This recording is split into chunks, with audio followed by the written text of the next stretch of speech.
Ini kisah nyata. Apa yang antum tanyakan tadi ini terjadi.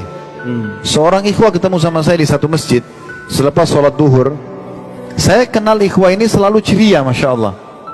Tapi pada saat itu setelah sekian lama saya nggak ketemu, orangnya sedikit agak lesu, seperti ada masalah besar gitu. Lalu dia bilang sama saya, Ustaz, saya minta waktu bicara empat mata, bisa nggak? Oh boleh, saya bilang silakan. Ngobrol lah sama saya. Pada saat orang semua sudah pada bubar, terus saya tanya, kenapa akhi?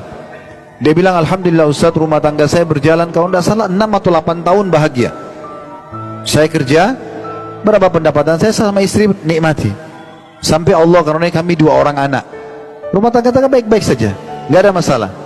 Dan saya tahu dia kerja di mana akhi ini. Dia bilang beberapa bulan yang lalu, istri saya tiba-tiba duduk dan diskusi sama saya mengatakan, gimana kalau saya kerja? Saya mau kerja, tujuannya tadi untuk upgrade, supaya kita bisa pindah dari kontrakan ke cicil rumah, supaya kita bisa mulai cicil kendaraan. Nanti mungkin kita bisa punya tabungan untuk anak-anak ke depan. Kata akh ini, oh masuk akal sih ya. Oke, enggak apa-apa bekerja.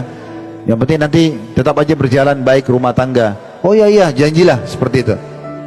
Dia cerita sendiri, dia bilang, berjalan 2-3 bulan saja. Setelah diterima lamaran kerjanya istri saya ini, dia dapat pekerjaan lebih tinggi gajinya dari saya. Sudah mulai pulang kantor marah-marah. Tadinya tidak emosional nih. Kalau kita laki-laki memang manusia luar nih ya, luar rumah. Udah biasa kita kena hujan, kena panas, tidak perlu hand body, nggak perlu sunblock ya. Perempuan begitu masuk ke alam laki-laki ini sudah beda. Dia terbawa dengan emosinya. Begitu suaminya tanya aja di mana makan, marah.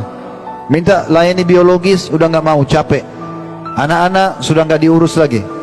Sebulan, 2 bulan, 3 bulan, lama-lama sudah interaksi sama lawan jenis di tempat kantornya.